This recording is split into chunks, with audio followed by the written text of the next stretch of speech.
Mariya Greystone. Great conversation with Mariya. Fascinating backstory. Mariya is a relationship coach, and some of the hardships that she's been through in her personal life has brought her to this point where she really focuses on impact and helping others. I opened the conversation of what's a push and pull relationship. I wonder if you're familiar with that term.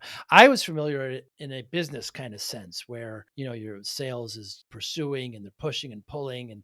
But in a relationship with someone, a personal relationship, where do you think that stands? Talk about boundaries. We talk about attachment and detachment, self-love. And, she has a great concept of boundaries. She talks about flimsy fences versus spiked walls. I wonder if you can figure out what the difference is. I do bring up the term that's used way too much in relationships, I feel, especially those that are broken up, that are not together anymore. But I always hear this term, and it's just, I think, way overused, and that's narcissism. Where, truly have no empathy for someone. How rare is it? How, is it overused? I wonder what your feeling on that is. But she's an author as well, Becoming Secure in Love, from Push and Pull to Peace of Mind. But it's a great conversation with Mariya about relationships, about empowering clients and attachment theory. Her view on discipline, very unique, very, very unique. I really, really enjoyed it. She has 3 P's that she deals with discipline. Thanks so much for listening. Hi, I'm Joey Pinz, and here's my 45-second introduction. After starting my business in the 90s, I started developing poor habits of eating in my diet because I was working way too much. Before you know it, I found myself 340 pounds. The doctor told me if I don't lose the weight, I'm not going to see my daughter graduate. Took the next 7 months, lost 130 pounds. People think there's some secret. Ask me, how'd you lose that weight? Like there's some secret. There is no secret. How'd I lose the weight? Just one word: discipline. I've had other successes in life, and I attribute them all to discipline. Now, I'm not the king of discipline, but I believe that it can help all of us. Friends, colleagues convinced me to start a podcast. The podcast mission: how do we better ourselves and society? I talk to interesting people in health, fitness, sport, wellness, business, technology, science, art, and culture. And I eventually ask them how discipline plays a role in their life. Podcast vision: growth through learning from others. To talk to you, Mariya Greystone. Thank you so much for your time. What is a push and pull relationship? Oh, the on Ha! again, off again, the hot and cold, the mixed signals. He loves me not.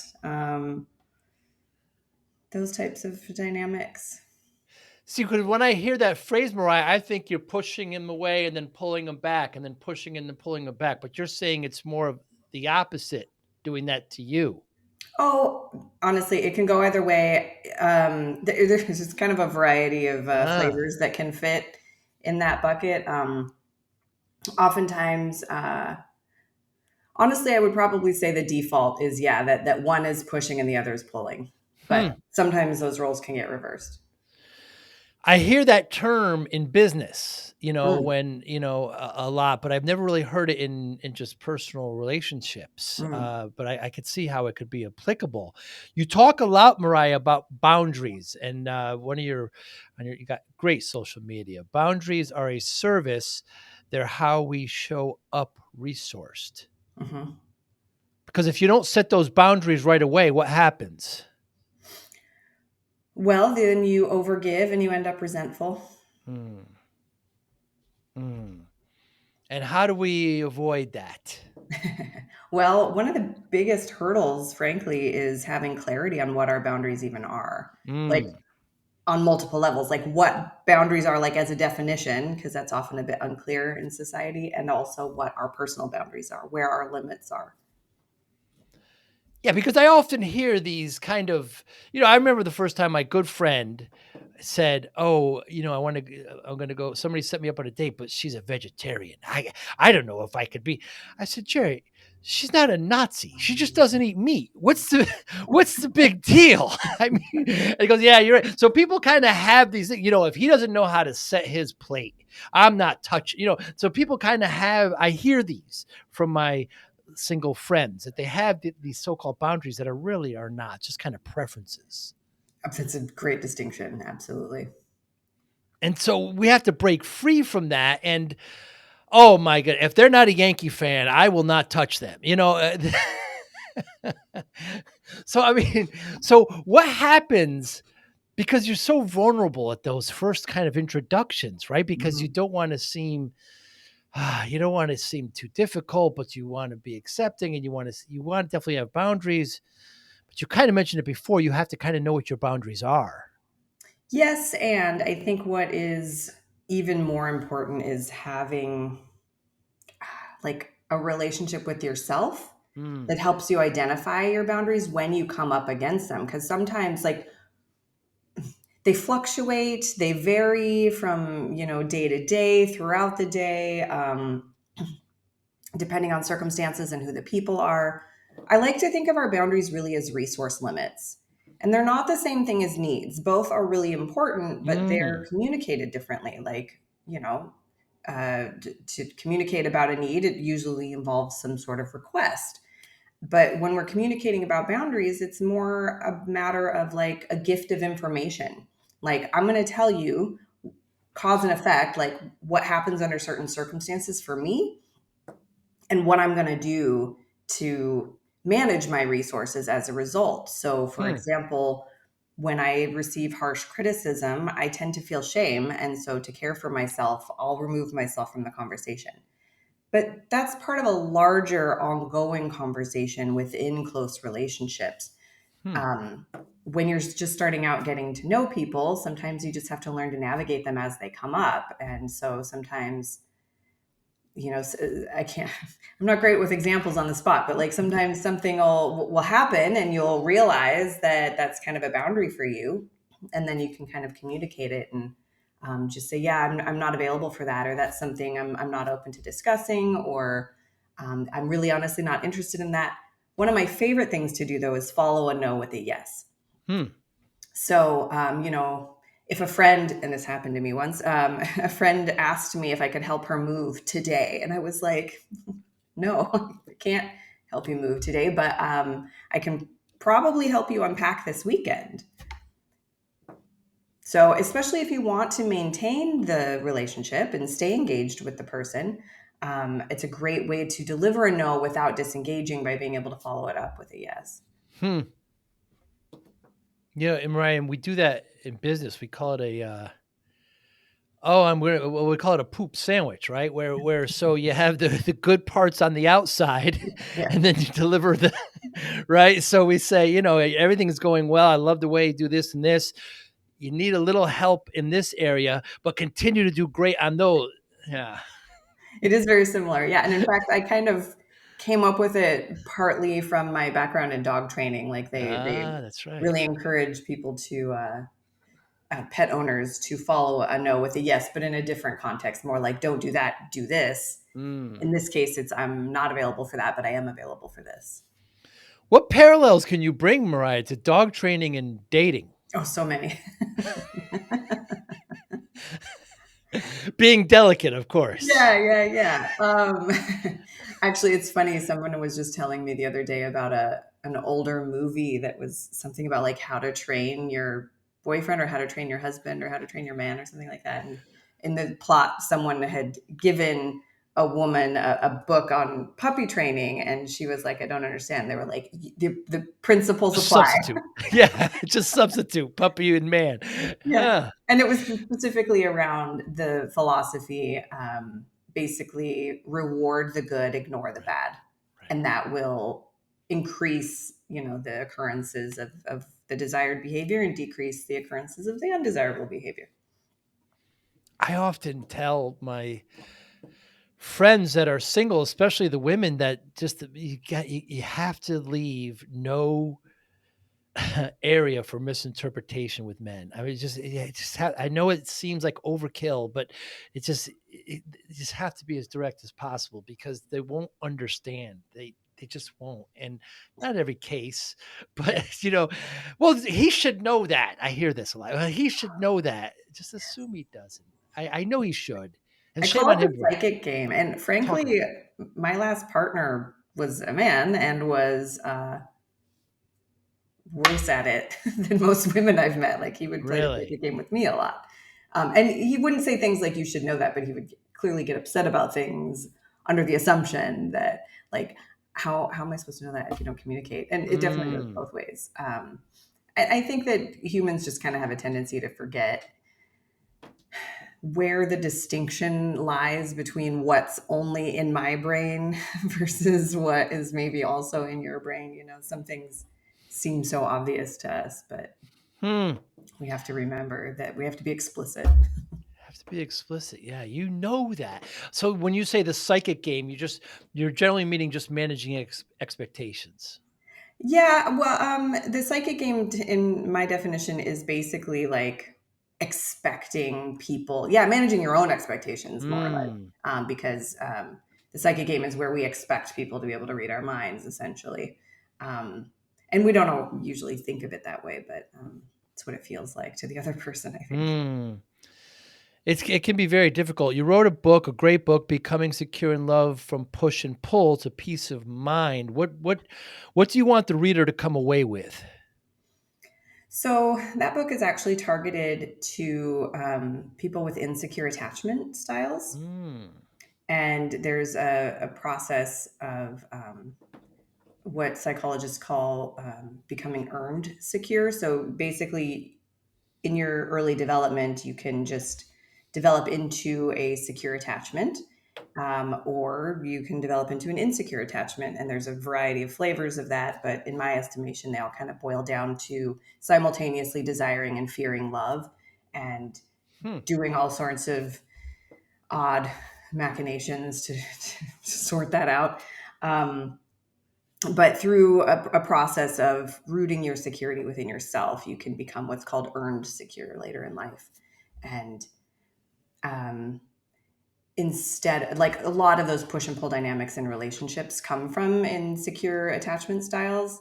And having that internally rooted security provides a lot more peace of mind. It's like I envision it as like if you're a ship at sea and you're trying to anchor to the ocean itself, you're going to be really unstable and feel Hmm. really insecure and like tossed about.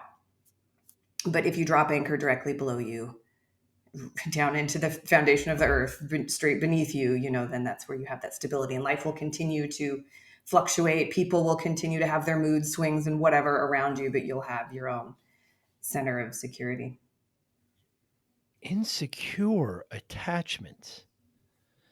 Yeah, It's a that whole, analogy rings true. yeah. I didn't mean to interrupt. Oh, I said it's a whole thing.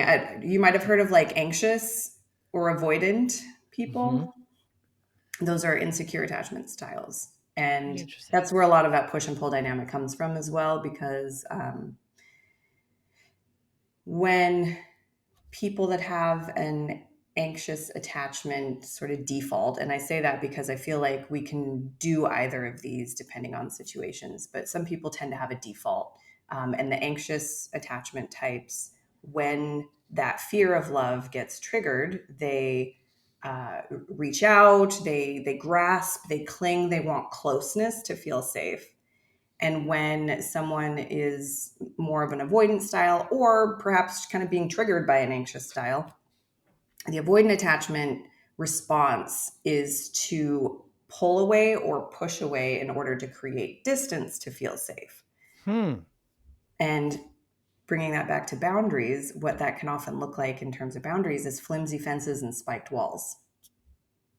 Yeah, let's talk about that. Flimsy fences and spiked walls. Yes, you talk about that. Yeah. So, um, people that need kind of an excessive amount of closeness to feel safe will often just, you know, have really flimsy fences. They'll knock their boundaries over all the time just to avoid any sort of, barriers between connection. And that ends up having their boundaries and their resource limits getting like trampled and overextended. And then they end up resentful and you end up in this kind of vicious cycle. Hmm. And people who need a little bit more distance to feel safe will often kind of like ghost behind a wall or throw spikes out of that wall. Sometimes when Hmm. people are mean, it's a subconscious intention to hurt in order to get them to go away because they just need that distance to feel safe. And so sometimes their boundaries can sound like F you instead of like, no thanks. And of course, that can be very difficult to read and misinterpreted by the other. Of course, absolutely. And that can be challenging as well. I think it's really important to have an understanding of how people work, how we work, how our counterparts operate. And there's a danger in some cases of becoming so empathetic that we, topple our own boundaries. And so I think the challenge there is to balance our empathy with our boundaries, or as I like to talk about, empowering our compassion. I think that a lot of messages out there seem to imply this notion that we have to sacrifice our compassion in order to become empowered. And I think that that can sometimes have like on a short term, it can have the results that we're looking for, but on a long term, I think it really just actually perpetuates the underlying problems. And instead, if we empower our compassion so that it's big enough for ourselves as well as others, that's where we can start to find that balance between empathy and boundaries. It's very difficult to be in a substantial relationship with someone when you don't have these defined for yourself. Absolutely.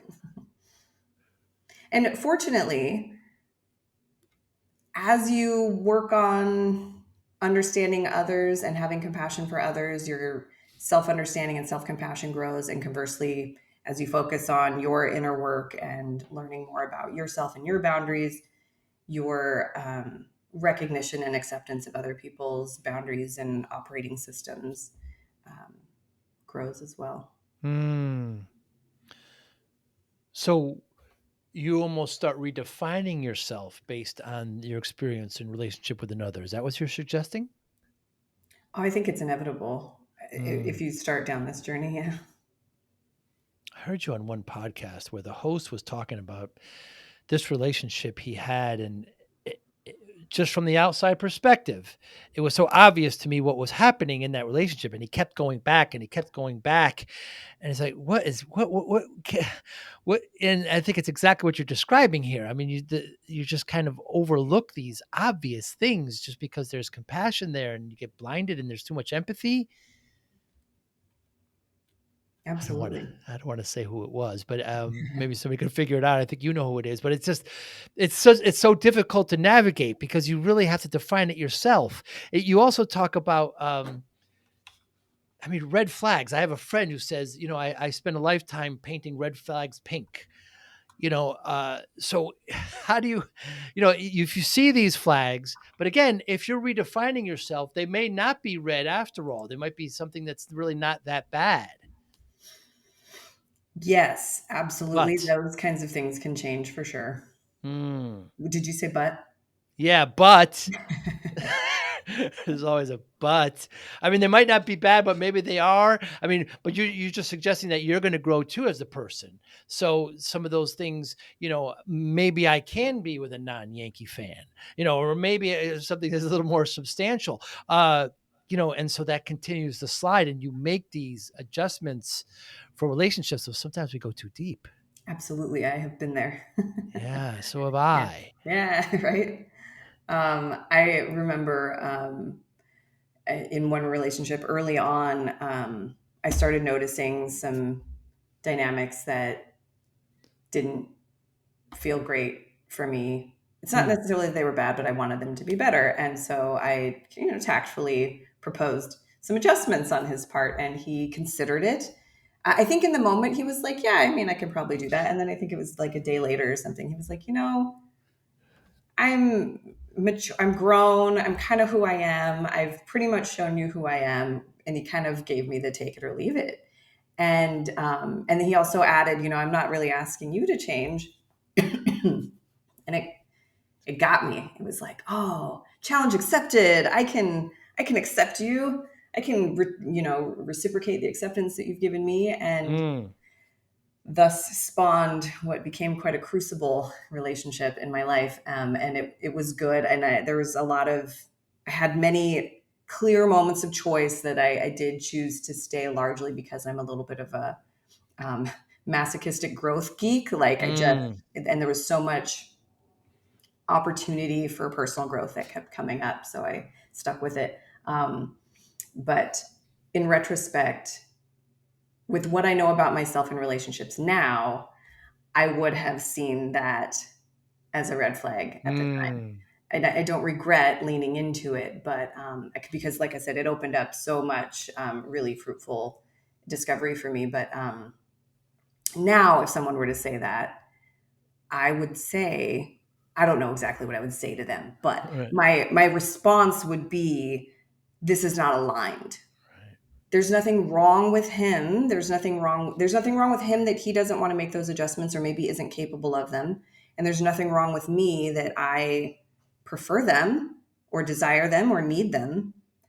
But because I need them and he can't provide them, then it's not aligned.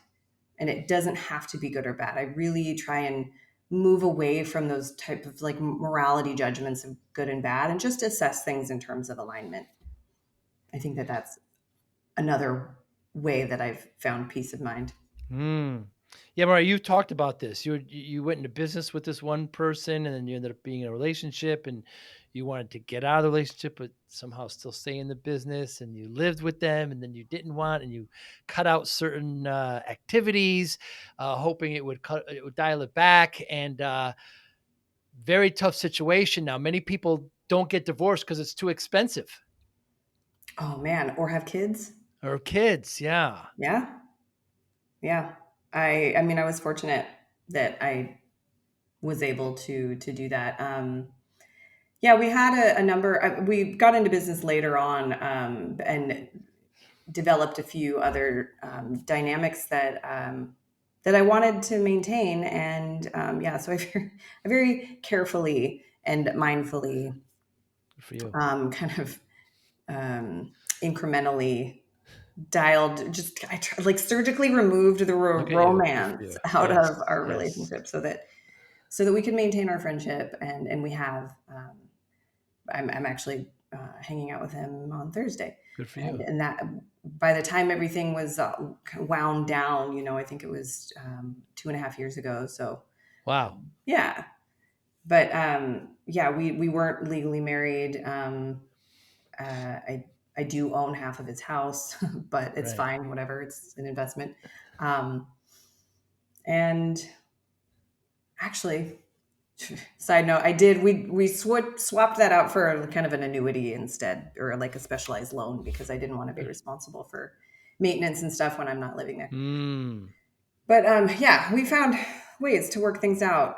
But the relationship had definitely become what some people would call toxic, what I prefer to call dysfunctional, because Hmm. again, I find more peace in my life, in my heart, in my body with more neutral assessments of things. And dysfunctional just means not functional. It's not necessarily bad or evil or horrible or malicious, right?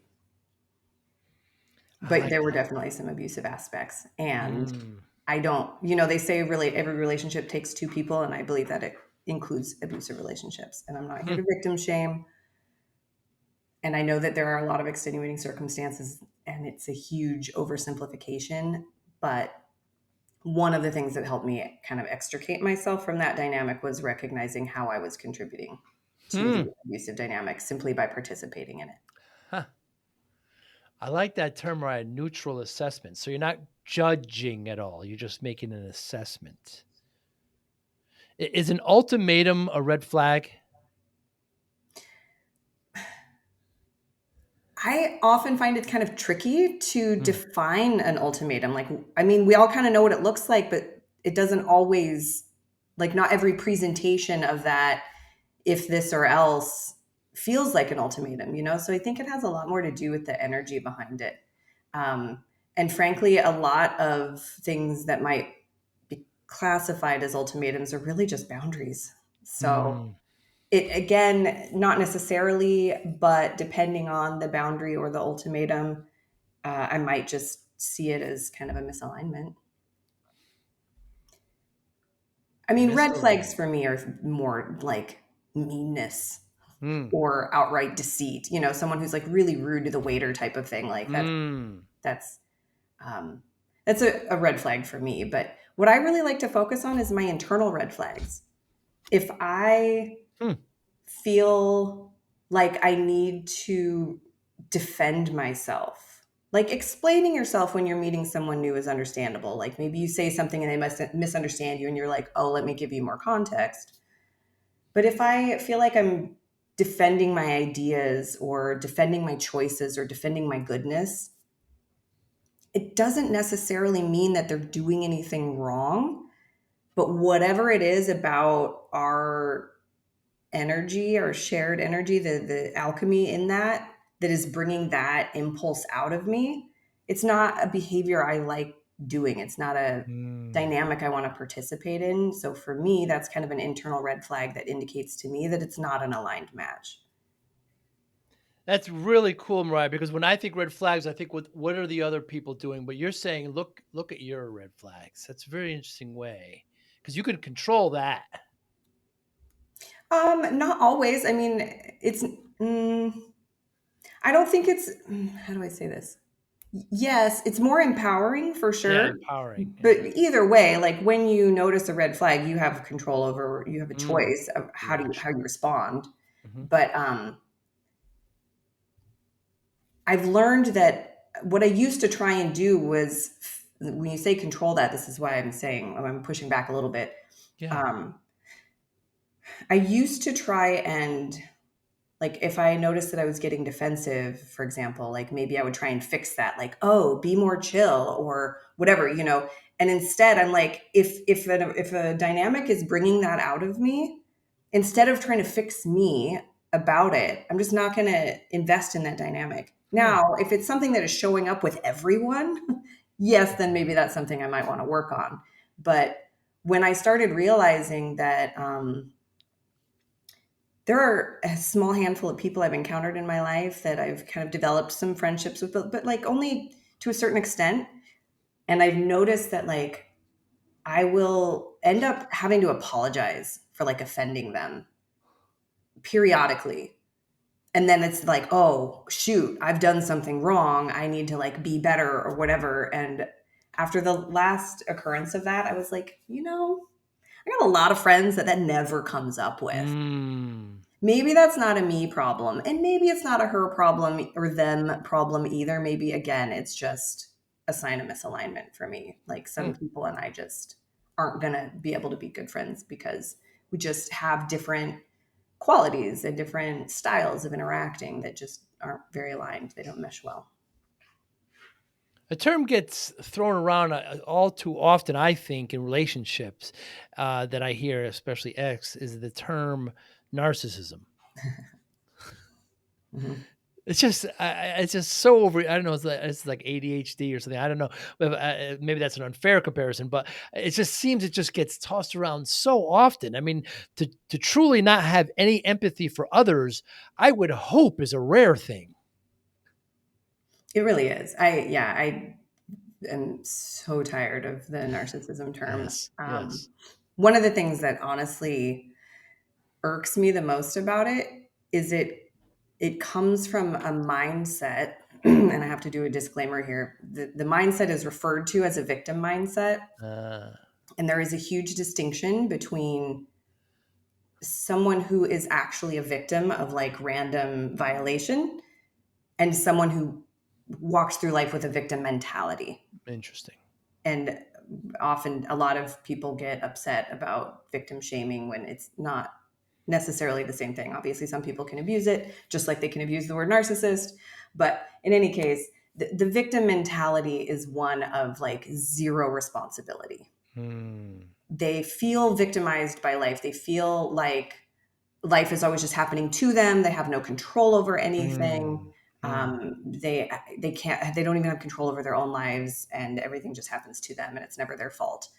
And it's a really dysfunctional pattern that's fairly prevalent. And one of the things that really irks me about narcissism being bandied about all the time, I'm like, where is your accountability? Where is your Yeah. responsibility? Show me that in what you're talking about when you throw that word around, and I'll listen to you. But if all you want Hmm. to do is like man bash or, partner bash, ex Right. bash, whatever, and call people narcissists, like, I don't want to hear it. It's a cop out. It's a cop out, Mariah. I could tell you that in business, if I get the idea that I'm trying to sell to a narcissist, I love it because I just have to make them look good and I'll make that deal, right? Right. But I'm not having I mean, I'm having a business relationship with them, but I'm not having anything else. So I look for it, or if somebody tells me that, I enjoy it. But again, I agree with you completely. I just hear it all the time from, oh, my ex was a narcissist. Yeah, it gets tired. Yeah, for sure. Yeah. And I mean, sure, I've been with people that have narcissistic traits, Mm, and they're problematic and painful. But again, like at what point, at what point is it on you to remove yourself? And I get it too that they're these master manipulators, and they pull you in with a bunch of lies that, you know, a lot of people could fall for. And yes, that's true. And yes, harm can be done.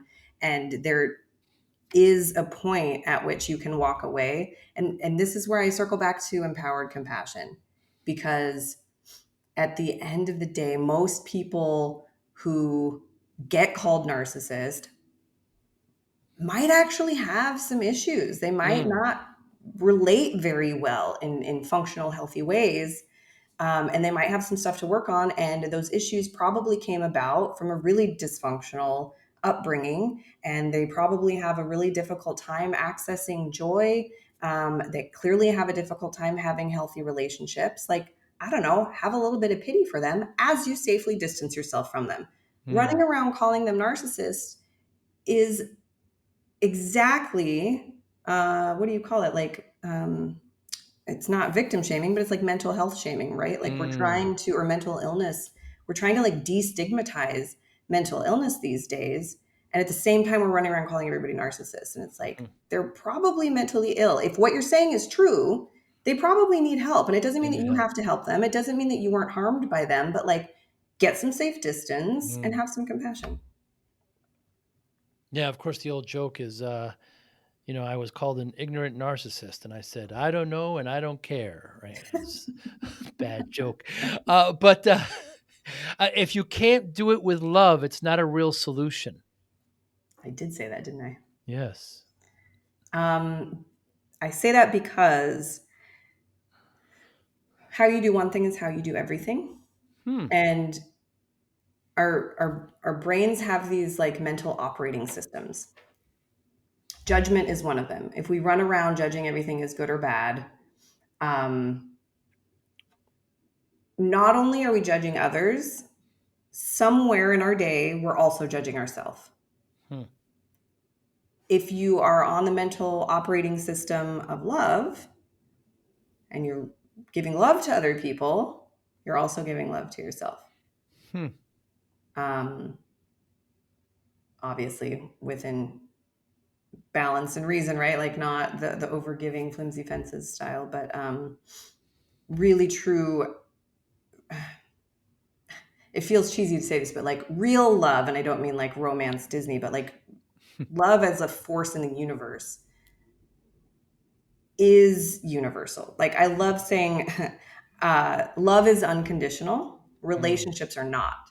That's what boundaries are for. Hmm. And Love is unconditional. Relationships are not. yeah, and I mean that's kind of what was in play when I parted with my ex, because I loved him enough to end the abuse, and it was on me to do it. Hmm. And it started to feel like I was his weapon of choice of self-harm. It's like he was like I became this bat that he was hitting himself with. Hmm. And when I saw that, um, that was kind of the last thing that I needed to pull away. And I loved myself enough, of course, as well, to get to safety. But that final part that was really hard was like feeling like I was abandoning him, feeling like I Hmm. wasn't strong enough to Hmm. keep loving him. And then I realized that if I really loved him, I would stop participating in the abusive dynamic. And So I can love people from a distance. And by loving them, I mean like really truly desiring their well-being, not running around calling them narcissists or other labels. Um, doing what I can whilst keeping myself safe to, support them and their well-being. Um, but I have conditions around my relationships. Like I'm not going to be harshly criticized. I'm not going to stick around. I'm not going to hang around for that. I'm not going to hang around for not feeling seen or heard. Like I can have all kinds of preferences. If I don't want to date a Yankees fan or whatever, like maybe we can be friends. Maybe we can hang out a little bit. Right. Maybe I can put you together with someone else I know or, Mm. um, yeah, I think that there's a lot of dysfunction that comes up in our society because we conflate love with relationship. Like, oh, if you Mm. loved me, you wouldn't leave me, and that's Mm. super toxic. And use that word. I don't use that word lightly. Right. Yeah. Yeah. Love and relationship. Judgment is a very, very tricky, Mariah, because you don't want people to judge you, but that should mean you're not judging others. It's very tough. It's a tough battle there. Yeah. Well, and it's also tough because our brains are wired for it. Mm. Like it's harkens back to caveman days when we Mm. were very, very reliant on our little tribe to stay alive. And if the tribe judged us as bad, they might oust us to be left alone to die in the cold. So there's a very primal fear and a very primal drive to be judged as good, to not be rejected. Mm. Um, and a lot of fights happen, like relationship fights happen because I call them ego battles because it's Mm. like, I'm not the bad one, you're the bad one. Or, yeah, maybe I'm kind of bad, but you're worse. And it's like, we just Mm. need to make sure that we stay at least a notch above them on the like tribal totem pole, Mm. When you work with people, Mariah, you make a big difference in kind of separating codependency and interdependence. Mhm. What's the difference? Loosely, codependence is I need you, which has been very, very normalized. I can't tell where I end and you begin. It's like this Mm. swoon romantic thing that we get from Disney and rom-coms that, as I see it more clearly now, makes me gag.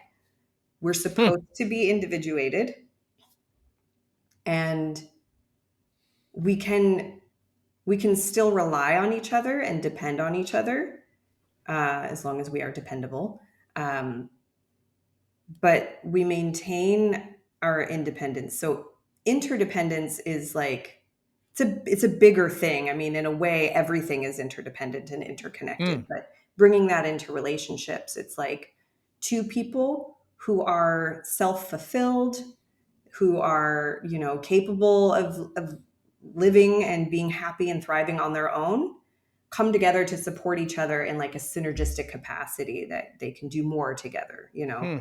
But if you feel like you can't live without that other person, that's codependent and that is unhealthy and it breeds Hmm. a lot of dysfunction in relationship.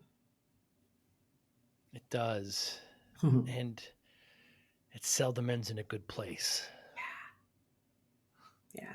And it tends to like really hyper focus us. Like we Mm. forget that there are other sources of support. Like again, harkening back to our like primitive makeup, we are designed to live in tribes, in villages, in like close knit but expansive extended communities, and we're supposed to have lots of different sources of like friendship and support and connection and um, even affection. Obviously, I think, well, the debate I suppose is still ongoing whether monogamy is the thing. Mm. But I think it's safe to say that most people at least have a very limited source for sexual intimacy, and that getting those needs met. But what happens in modern society, we're so isolated culturally and socially that we've got these nuclear families, right? It's just like the two parents and the kids. And I don't think that that's healthy. I think that we end up putting an excessive amount of pressure and weight on one person to satisfy like a whole village of Mm. social needs. And I think that's partly why codependency is so sort of rampant in our society. It's very Hmm. normalized. It has become normalized, you think? Hmm. I mean, yeah, thanks to Disney and rom-coms mostly. Mm. You a big fan? I am actually, Really? but I'm also, you know, a little bitter. Right.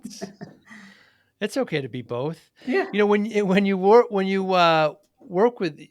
people, the whole attachment theory. I mean, what do you come across where people have an issue with that? Say more. So the whole attachment theory Yeah. where, we have to have Ah, an attachment, right? Is that I guess that really goes along with codependence. I mean, do people generally feel they need to have a partner? yeah. And I think it's a legitimate need. Hmm. I think that the problem again comes in when we get too hyper focused. Um, I think that and a lot of people do find a lot of joy and fulfillment in their lives without romantic partnership. Hmm. Um, Granted, a minority, but it's possible. But I also think that there's always an element that feels missing, and I think that that's natural and okay. I think Hmm. it's okay to feel like um, my life's not quite complete if I don't have a partner. But there's a difference between saying like I'm really like 90% happy with my life and that 10% would be great to have a partner versus like I'm miserable, my life is horrible, there's no joy in my life because I don't have a partner. Has technology helped or hurt the act of finding a partner? Both. Hmm. Like it has everywhere, right? Yeah, Technology has helped and hurt. Yeah, in every everything. Yeah. instance. Yeah, the dating apps are good or bad. uh, as I've stated before, I try and stay away from good or bad judgments. Yes.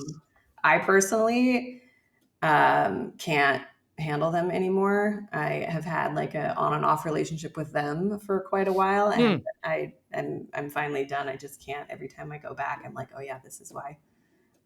It's just for me personally. I find a lot of modern dating, and largely because of the dating apps, but not solely. And it also could just be my phase in life. I don't know, but dating often feels so contrived. Hmm. Like meeting someone at like a dinner party or something, or spontaneously at the grocery store, whatever, and like there's instant sort of chemistry and like whatever, like the rom-com meet cute. Right. That's delightful. Going to find someone like let's you and me, we're gonna sit down and we're gonna like try and make a relationship happen. It's very, and then you're both of you, like me and the other person, we're very much in this like interview mode. Like, are they ticking the boxes? Like, Hmm. we're Hmm. much Hmm. less present. We're much less, like, there's less grace. Um, I'm a lot more self conscious. Hmm. Um, and then there's all these weird expectations about, like, I don't know, it just feels very, very inorganic. And, it feels also like we're trying to reverse engineer something. And I think Hmm. that that's something I see a lot when something good spontaneously happens in life. Maybe a couple spends their lives together happily married. They didn't say, I mean, maybe they did, but I think maybe the happiest ones probably didn't say, we're going to stay together no matter what. like they just continued to choose each other. And at the end of it, they had a lifetime of happiness. And so it's like we try and reverse engineer that. I met a girl who was, she had been married and they got divorced, and it was an okay divorce as far as they go. But she found that she really enjoyed being married and set herself on a mission to find a husband. Wow. And she was dating a bunch and it wasn't going well and she was lamenting about it. And I'm like, I mean, I know that some people have success with it, but I can't imagine how you're treating a person as a means to an end instead of, and I think that we do that with relationships. We treat relationships as a means to an end. It's like, I'm an advocate for allowing relationships to be the result of two people interacting instead of the drive for it. Like, I'm going to hang out with you to try and create a relationship instead of like, hey, you're fun to hang out with. Oh, look, we made a relationship, And that's, dating feels very contrived. It's like, I'm going to use you to plug you into this role in my, I don't know. I love what you said. You continue to choose each other.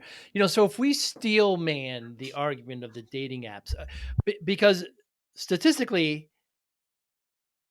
I don't know what the numbers are, but many people that are in relationships now met online, right? It's more than half. I would safe to say.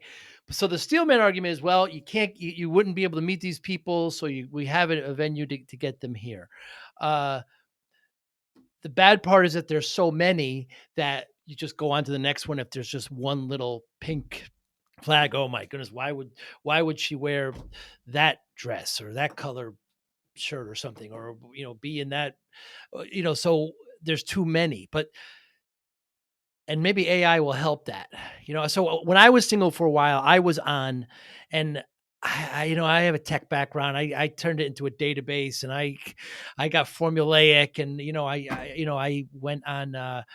There was never a bad date, Mariah, because worst case we just had a conversation, and if it wasn't there, it wasn't there. But we'd text first, we'd have a conversation on the phone, and then we'd meet, for a drink. But you're right, though. It does pull out that human kind of organic element. In my experience. Yeah. And to be clear also, like, I don't have a huge lens on that. Most of the women that I talk to are either like, they're not, I'm not necessarily a dating coach, so I don't attract a lot of that. Most of the women I talk to are either like navigating a difficult relationship or they're like taking a break from relationships. So I don't talk to a lot of people who are dating. Big difference. Yeah. But I love what you said though about, and I definitely encourage anyone who is dating to approach it as like, it's all about shifting it, kind of what you said before about like expectation management, but I like to think of it too about like shifting your goal. And if your goal in dating, like on a date, is to like find the perfect match, you're more likely to be disappointed instead of thinking like, I'm going to go hang out with someone and have an experience. Right. Very different. Yeah, I was quite clear in my descriptions. Look, I'm not going to be on this app for a long time. I'm going to be on a very short time, because once I find somebody, we're going to start, and I'm going to close everything off, and I'm not going to date anybody else, and we'll see how that goes, with the clear intention of keep going Sure. forever. So I was, but you could just tell there was some people who've been on there for years, and they're just like, oh, okay, somebody new came up. Let's see what they're about. And it's, I mean, that, again, not passing judgment. It's just not my particular style. Has there been anything in recent history, Mariah, where you changed your mind on something? Oh, sure. All the time. Give me an example.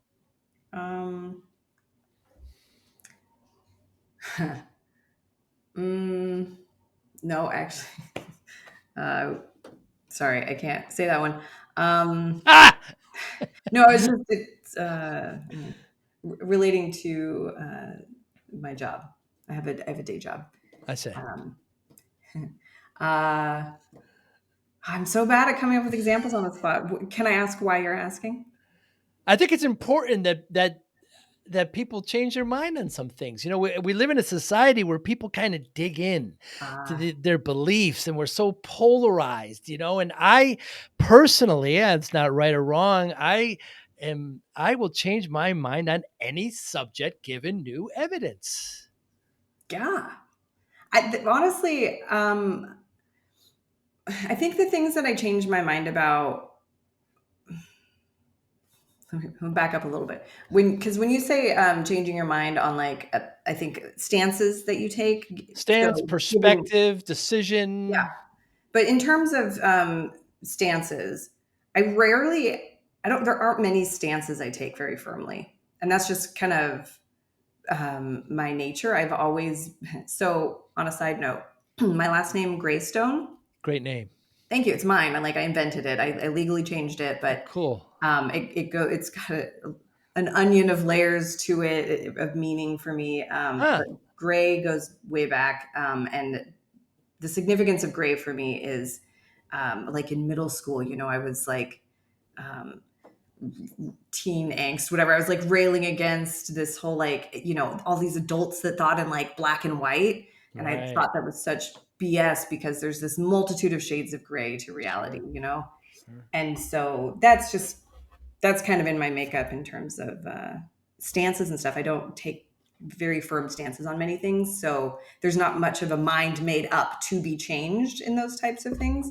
Um, More often, the things that I notice mind changes are around kind of my perspectives on things, or my plans. Like, oh, I have to make this change. This is just unbearable. It can't go on like this. And then it's like, well, okay, maybe we're overreacting. Like, let's dial it back a little bit. And honestly, Mm. for me, journaling helps a lot. Like, I vent all of the complaints, and then I kind of, once it's kind of out of my system, I can start to see a little bit more clearly. And sometimes the clarity I get is, yep, this change absolutely needs to happen. And sometimes Mm. it's like, no, I'm kind of overreacting.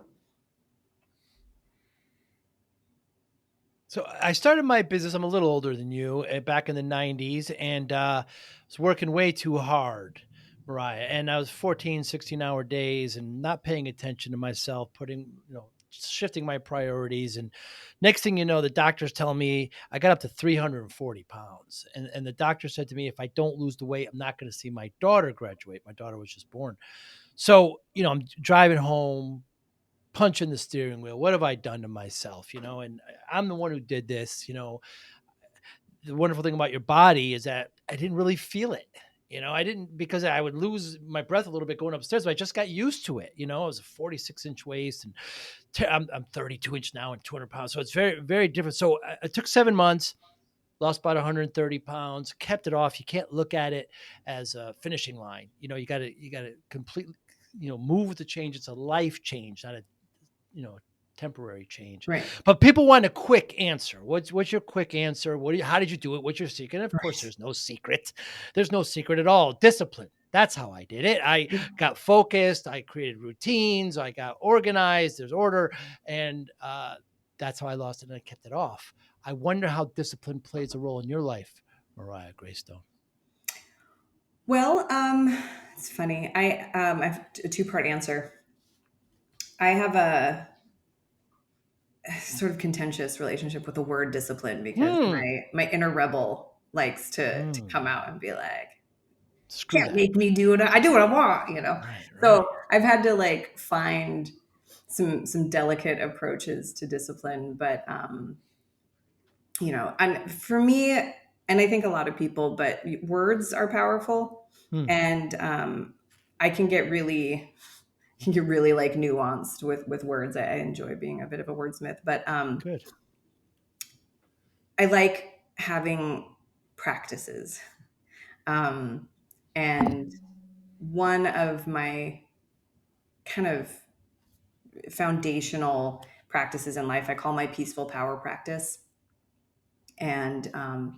it's something that kind of evolved over time. And I didn't really give it that name until I kind of looked back at it and realized I had put this thing together over the years, and that it was what was serving me. And in fact, the motivation for kind of naming it and clarifying it and spelling it out was, to potentially help others by being like, this is what's working for me. Sometimes I think we fail to notice the things that we're doing well at, things that are serving us well. Because kind of like you said before, you don't always notice, like, if there's things that are going bad or well, you just adapt to them, you just get used to them. So I've kind of developed a habit of self-observation for a lot of reasons. But my peaceful power practice involves 5 elements. Let's see if I can remember them all on the spot. But like, study is one of them. I'm always, reading up on things. This is all especially pertaining like personal development and whatnot. So I love Brene Brown. I read a lot of her books. I follow those types of profiles on social and whatnot. I go to seminars, I participate in intensives, I work with coaches. Like, I'm always kind of studying this subject.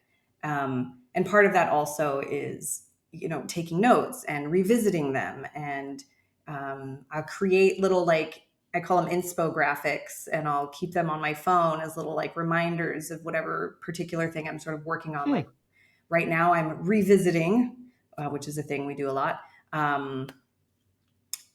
Sort of an intention of letting go of attachment to outcomes. So that's kind of one of the things that's front of mind for me right now. So study is an element, which includes kind of notes and reminders.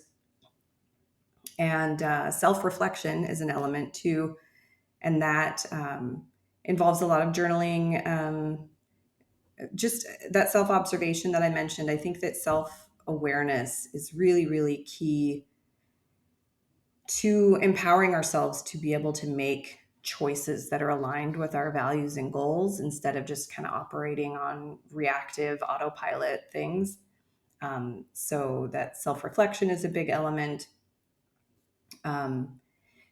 Embodiment has also been a really, really impactful ingredient in this, that really was kind of like the last one that I added. And it was like, this is the key that I've been missing. Like, I had amassed all of this information, and wisdom or whatever. I don't know if you can quite call it wisdom without the body, but, and when I finally started learning, like, I had known about what it was, but I hadn't really tapped into it yet. And I'm not going to do it justice right now, but basically embodiment is kind of shifting your awareness and your attention out of your mind and your thoughts and down into your body, and just like feeling into your body.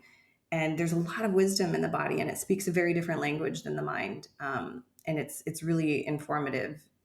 It helps me tap into, speaking about boundaries, like my true no or my true yes. I can feel into it. Sometimes trying to analyze it doesn't always pan out for you. So embodiment has been a big aspect, and interactions are the fourth one. And so just, it's kind of a given, but like, we're going to have interactions with people, but I suppose bringing awareness to those interactions is something that has been really fortunate for me. Fortuitous, I should say, helpful, beneficial words. Especially when triggers come up, and noticing and questioning and getting curious, like, why is this coming up for me? I might actually be overreacting to this a little bit, or I'm feeling really dysregulated. What's in there? Like, interactions catalyze a lot of opportunities for personal growth. And then the fifth piece is just support, making sure that I'm maintaining my important relationships, especially with people that can hold really safe, non-judgmental space for me and help me feel seen and heard. Again, working with my own coaches, having that sort of communal support that we as social creatures need. So all of that together is, I call my peaceful power practice. And it's something that I don't know if it qualifies as discipline, because in my mind, discipline requires some level of force, and it's not something I really have to force myself to do. But it's something that I prioritize as like a personal hygiene, if that makes sense. It was a long-winded answer, but it's a great answer. It's amazing to me how I have this ongoing thesis, Mariya, that discipline is a spectrum. and Hmm. it's an element, and I've comprised 10 focus, restraint, obedience, mastery, control, routine, order, willpower, direction, strictness. And some people have a very militant, regimented, like you mentioned. I'm fighting it. I've had musicians that I wanted to talk to. I love, I'm an amateur musician. I love talking to musicians. No, I'm not disciplined at all. And my response is, you play an instrument, isn't there? You know notes. You understand musical theory. There's got to be even maybe no discipline is still a discipline. It's amazing to me the differences, the stark contrasts as I hear about this word, and it's maybe even a trigger for some people. And it's wonderful how you start off by kind of pushing away from it, but then really adopting it in your PPP, your 5 steps, your 5 points to this plan you have. It's fascinating to me, and I continue to learn, which is part of life, just being eternally curious. What motivates you, Mariya? Hmm. um, I'm not sure how to answer that. um, Thank you for I feel trying. like it varies, right? Depending Yeah, on, um, I can give you a few things. please. But, connection Mm, um, motivates a lot of what I do. Integrity mm, motivates a lot of my choices. Um, beauty, hmm, like for me, it's often clouds. I love clouds that look like piles of snow. I love mm. big trees. I like sunsets. It's cheesy, but we all love them. The moon, Nature. yeah, nature, the moon and stars. Um, uh, Personal responsibility. I suppose that falls under integrity as well. Um, and I'm just super driven to advocate for empowering compassion. I feel like I'm on a mission to empower compassion in as many souls as I can, because I want to live in a loving world. And, Mm, you know, there's a lot of activists out there who, are on a mission to save the planet, clean up the oceans, social justice warriors. Everyone's got their cause. And it took me a while to realize I can't do all of them. right. I can kind of, and I also, it helped me to recognize too that, like, because any one of them, they'll rail against you, like, how are you not doing this? It's Right. so important. Shame on you. Yeah. Right. And then I started realizing, I was like, wait a second, you're saying that about A and you're saying that about B, but you're not doing B and you're not doing A. Like, maybe Mm. I can just do what feels important and effective for me. And it takes a village, right? And you go do your A activism and you go do your B activism, and I'll do my C activism, and together we'll help the world be better. So for me, I really believe that Mm. if we heal ourselves, heal our wounds, we're not broken, but heal our wounds and let more love into our hearts and ourselves, and let more love flow through us and into the world, that there will be more love in the world. So that Yeah, might that's be. wonderful. Yeah, that's wonderful, because what's a priority to someone might not be a priority to you, or it may be a priority, just not as. I call it life triage. It's There it is, life painful. You triage. want to Yeah. do all the things, but we just can't. And that's kind of a boundary as well. Just acknowledging that we have limits to our resources, including time and energy. Mm, mm. And sometimes we can find a lot of things important to us, but we have to pick the ones that we have the capacity for. So, given that motivation, Mariya, how do you measure success? Well, success is a, a factor of your goals, right? Hmm. Um, and you can pick your goals.